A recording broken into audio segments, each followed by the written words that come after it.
This is a must-win game for the Washington Commanders. If the Burgundy Ballers, welcome back to the previews and predictions for the week already 13 episode here on the Ballin In Burgundy podcast. Yeah, it's just myself, John, rocking here tonight. Before we get into anything, guys, first off, just happy holidays, happy Thanksgiving to all those celebrating Thanksgiving around the world. I am stuffed with turkey and mashed potatoes and rolls and green bean casserole because green bean casserole is delicious, and I will not hear otherwise. I've got carrot cake in my system, got M&Ms in my system. It's been a very, very good Thanksgiving. So for those who are celebrating, if you see this on Friday, if you see this on Saturday, happy belated Thanksgiving, and also happy Black Friday, because of those who are going to shop, go get some shopping done when there is stuff to shop. But let's talk about this. I'm going to say it now. This is a must-win game for the Washington Commanders if they want to have even a resembling winning season. But I'll talk about that more once we get into things, guys. Don't forget to like and subscribe here on the channel. Road to 500 subscribers is on its way. We are a month out from the new year. So I was hoping for Christmas and hoping towards the new year we would be at 500 subscribers. We're nearly 90 away. It takes 2 seconds every time, and it's absolutely free. Don't forget to share with a friend who does not know about BIB. Instagram and TikTok at Ballin In Burgundy Podcast, Twitter at BIB Podcast 22 because Twitter hates long usernames. But let's get into this week 13 at home, 1 o'clock Eastern, 11 a.m. Pacific on CBS. The 3-8 Tennessee Titans roll into Northwest Stadium to take on the 7-5 Washington Commanders, who have dropped 3 straight games coming into week 13. We dropped to Philadelphia, we dropped to Pittsburgh, and we dropped to Dallas. Now, let me talk about why this is a must-win game for our Washington Commanders, because over the past few weeks, I don't know, and I said this last episode coming off the Dallas win, I don't know if we lost the Infinity Stones, I don't know if we lost the Dragon Balls, I don't know if we used the 3 wishes from Aladdin, I don't know if we left our mojo at home against Chicago. I don't know what happened. But the offense against Philadelphia, the offense against Pittsburgh, and the offense through the first 3 quarters of the Dallas game was not our style of football. We have lost something. I don't know if it's a Cliff Kingsbury curse that everyone keeps talking about, saying, well, in second half of seasons, Cliff doesn't know how to call a playbook. I don't know if it's Jaden was continuing to be hurt. I don't know if we were playing guys hurt. We clearly played Austin Seabird hurt, and that cost us 4 or 5 points left on the board, including 2 special teams touchdowns. But that was last week. We're on to this week. But I don't know what happened in these past few weeks to our offense, because you score, 17 against Philadelphia. You score 27 against Pittsburgh. You score 26 against Dallas, and 17 of those points came in the fourth quarter. Terry McLaurin on an 86, Zach Ertz, and a field goal. We can't have this happen again. We can't just score measly 10, 9, 12 points in the first half, do nothing in the third quarter, and turn on in the fourth. This can't happen. Where was the offense from week 3 against the Bengals? Where was the offense against week 4 against the Arizona Cardinals? Where was the offense from week, I believe, 10 against the Carolina Panthers? Or week 7 against the Carolina Panthers, whatever the week was. Where's that offense? Because it has not shown up. And Tennessee, as much as they are a 3-8 season, and we enjoy the memes from Will Levis, the oh my God, the meme, the Mayo man has left us some memes, and I love it. This is actually a talented defense for the Tennessee Titans. Let's talk about this. Sebastian Joseph Day at the end. Devondre Sweat, the rookie out of Texas, at nose tackle. Jeffrey Simmons, an all-pro, Pro Bowl stud defensive tackle / end. So defensive lineman, they have number 98. Arden Key, Kenneth Murray, Jerome Baker, Harold Landry. Remember, Harold Landry was on the trading block, or so people thought. In the secondary, Jarvis Brownlee, Amani Hooker, Mike Brown, Daryl Baker, Roger McCreary, Quandre Diggs, who's on IR, L'Jarius Sneed, who's on IR, Jadobi Weezy, who's on IR, Kobe Colburn. Like, there are really, really good pieces on this defense for the Tennessee Titans, but a lot of them are hurt, but it doesn't matter. Because according to Fox, and generally Fox is right on the money when it comes to rankings, excuse me, when it comes to rankings and stuff like that, because the Titans are the second ranked defense in the National Football League. They're first in passing, only giving up 169.6 yards per game, 17 passing touchdowns. Eighth in rushing, 106.7 yards per game, 11 rushing touchdowns. 27th in scoring, 26.4 points. 25th in red zone, scoring 64.7% results in touchdowns in the red zone. Second on third downs at 31.6, and 25th in sacks at 24. They are the second ranked defense. They are averaging 276 yards per game, and they've allowed 33 touchdowns through the entire season. We need to get back on track. Because this offense, through the past 4 weeks, there was a post that Washington on the Daily posted that through the past 4 games, Terry McLaurin has 17 targets. 17 through 4 weeks. 6 of those targets came last game on 5 receptions. Mind you, Noah Brown's at the top of 80 at 24. Then Austin Eckler. Then Zach Ertz.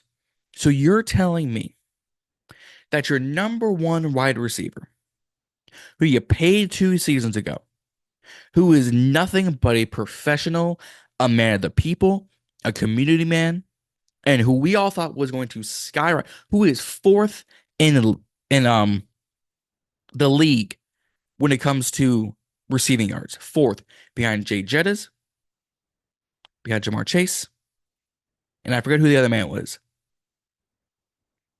You're telling me you cannot get him the ball more? Every week, it's the same thing. Target Terry, target Terry, target Terry, target Terry. Apparently not. Apparently we don't know how to. All right. Because our offense cannot seem to find its rhythm until the fourth quarter. Micah even pointed out after the Dallas game. After the Dallas game, all-star edge rusher linebacker Micah Parsons even pointed out that Jaden could have been an unstoppable quarterback, that this team would be unstoppable if we played the way we played in the fourth quarter. It's crazy to me that other teams can point out, man, this kid is going to be a star. On first, anytime the Commanders come up, man, Jane Daniels is a star. He's got weapons. They give credit to DQ and AP and Cliff. But you can't get your guys involved. You can't get your rhythm going until the going gets tough. And you're now 4 points down, 6 points down, 10 points down, 20 points down. Because it's not just offense.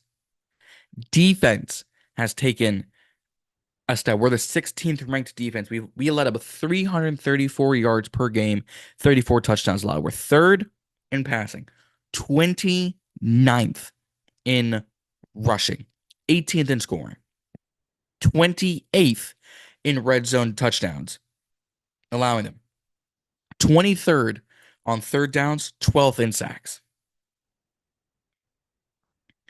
Every single statistic I just read, except for sacks, we're bottom third or bottom 3. With guys like Jazon Newton shining, guys like Sheldon Day shining, Javonte Jean-Baptiste, Frankie Luvu, Bobby Wagner shining. And we cannot find ways to get to the quarterback. And I just mentioned Sheldon Day. There was a tweet the other day about Sheldon Day on Facebook and one of the Washington Commanders groups. Shout out to Mr. Jonathan Humphrey. He said Sheldon Day will go down as the unsung hero this year. His PFF grades have been great all year and has stolen a lot of reps from Newton Payton. If it wasn't for him, we wouldn't have been able to trade Ridgeway and have to rely on Phil Mathis, who has actually played surprisingly well for himself. I love the way this coaching staff finds diamonds in the rough like Javon Jean-Baptiste, Tyler Owens, Noah Iguodala, Jeremy McNichols, Jeff Driscoll, Brandon Coleman, Trent Scott, Andrew Wiley, Walker, Cyber, and Zane Gonzalez. He's absolutely right. Sheldon Day has helped this team be better, but it needs more. And I said the last episode, which you guys can go watch, go back, go to the home menu, go click on it, or you can go watch the reel up here, is that we have needs to be addressed in the offseason. Again, I'm just going to recap. I said it, Josh said it, we've all said it. Receiver, corner, tackle, edge. How do we just figure out ways to win this game, right? How do we use those needs that we need to address and fix them now? Well, get Terry the ball. How about that? How about get your running game going? Because B-Rob is limited with a concussion right now, but he's expected, or he's limited with his ankle, but he's expected to play, and so is Andrew Wiley coming out of a concussion protocol, which he's still probably in. I don't expect Eckler to win or expect Eckler to participate on Sunday. No, Brown didn't practice with his knee. Cleveland Farrell was limited due to his knee. Dante Fowler was limited because of his hip. Marshon Lattimore limited practice this week. Let me touch on Marshon Lattimore real quick. I get he's injured. You trade for him at the deadline. He was coming off he was coming in with a hamstring injury. Hamstring injuries are no joke. Those are a minimum 4 to 6 week recovery process if it's not serious. Remember, the reason why Dak Prescott's out for the rest of the year is because his hamstring tore right off the bone. And he had to get surgery. This is the first true week that Marshon put on a helmet and pads and practice. Do I think he will play against the Titans? No. And here's why. Our bye week is next week. Week 14 is our bye week. It would make more sense to hold him then and have him start against, I believe it's the Falcons game we kick off, if not the Eagles game, week 15. Hold him until then, because that gives him a full 5 or so weeks to get the playbook, to get the system, to get the idea, and to get his body right. Because if you rush him, Seibert rushed himself last week, and we saw what happened. Our corner is great. Outside of Mikey, no. BSJ is a walking DPI, just walking. Said it before, I said it again. We need to start having betting odds of 1.5 DPIs per game on St. Groupie.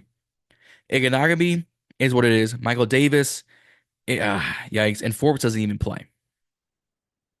So we need Lattimore. Leuven Wagner. So before I even get to any of that, do I think Marshon Lattimore will play?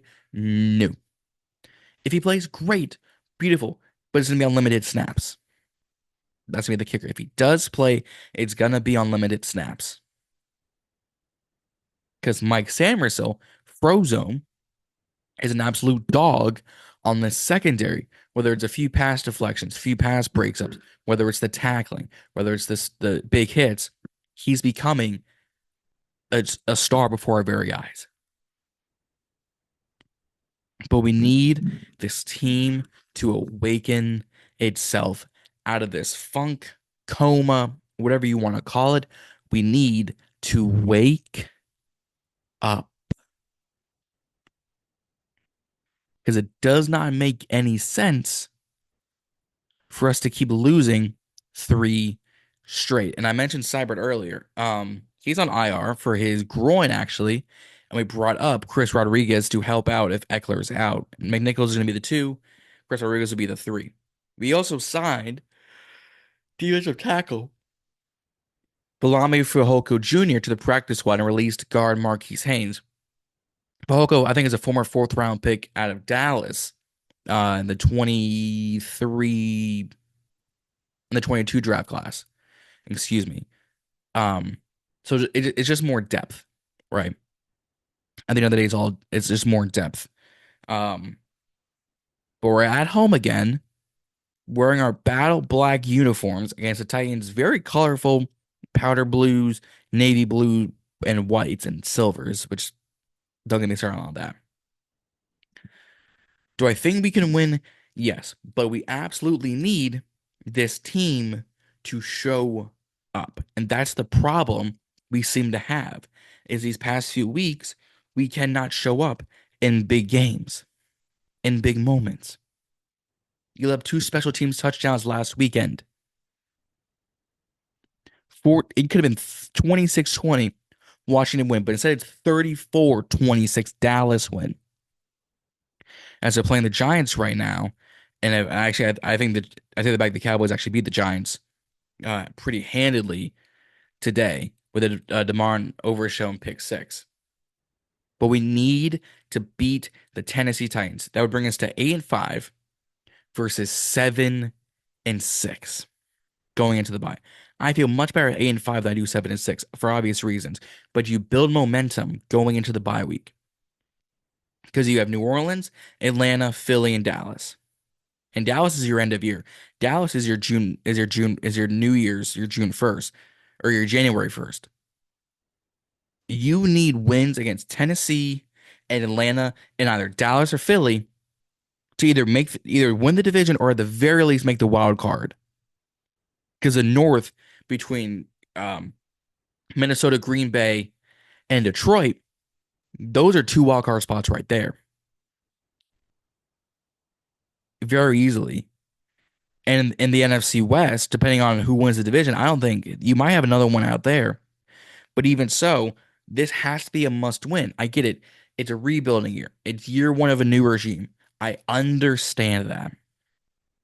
But we have all pointed out things that would suggest, hey, Cliff should have why we can't you can't run this many screens. You can't run this many posts. You can't have Jaden keep throwing behind the line of scrimmage so often. We need to include Terry more. He needs a minimum 10 targets a game. Minimum 10 targets a game. You need to get your running game going. Again, like I mentioned earlier, eighth in rushing is the Tennessee Titans defense. But you can absolutely get going, whether it's B-Rob, McNichols, Rodriguez, whether you elevate Michael Wiley, which I would recommend doing because he's a fabulous running back. Get them going. Get Luke McCaffrey going. He's a really good yak merchant. Jaden will throw a 15-yard and he'll make it 25, 10 yards after contact or after the reception. Get him involved. You've shown you want to throw Diame the deep balls. Throw them. Use Ben Sinnott, whether it's at fullback or tight end. Use him. But these Tennessee Titans, they're 3-8. They've lost also 3 straight. Oh, excuse me. They've won 2 out of the last 4. They beat New England in overtime. They lost to LA. They lost to Minnesota, and they just recently beat Houston. And is it a great team? Not really. Will Levis, Tony Pollard, Calvin Ridley, Nick Westbrook and Need, Tyler Boyd, Chika Kwankwo. All right, it's not a great team. Tajay Spears, it's not a great team. But neither was a Dallas team last week, and they beat us. Neither was Chicago, and we needed a Hail Mary to beat them.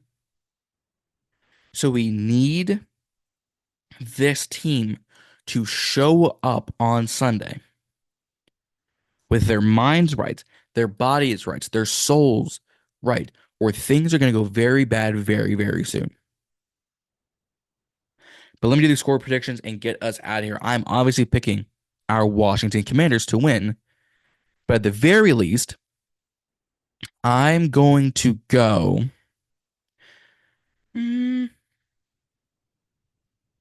I'm going to go 27-24 Washington. I think we will need to score at least 25 to beat them, and I think 27 you can do that. I think you could win with at least 27 points. If we score more, great, but you need at least 17 by halftime, 14 by halftime. You need points on the board going into half that are more than just 2 field goals or 3 field goals. You need 2 touchdowns on the board by halftime. And if you're leading at halftime, that's even better because we love to defer the kick. So if we're up by 6 after halftime and we make that a 2 point lead or a 2 score lead, you need to make this work. So 27-24, Commanders win, go to 8-5 going into the bye week. I don't know how much more I can say just being by myself. It's a must-win game for our Commanders. Must win at home going into the bye. But let's see what we can do on Sunday, guys. Remember to like and subscribe here on the channel. Road to 500 subscribers is going to continue until you guys get us there. Instagram and TikTok at Ballin In Burgundy Podcast. Twitter at BIB Podcast 22 because Twitter hates long usernames. Let's head into Sunday. Let's enjoy Black Friday. First of all, let's enjoy Black Friday. Happy holidays. Happy Thanksgiving to everyone. But let's head into Sunday. Let's raise hell at home. Let's take care of these Titans. And let's win us a game going to the bye week. But guys, let's raise hell on Sunday. And don't forget to stay ballin'. We'll see y'all out there.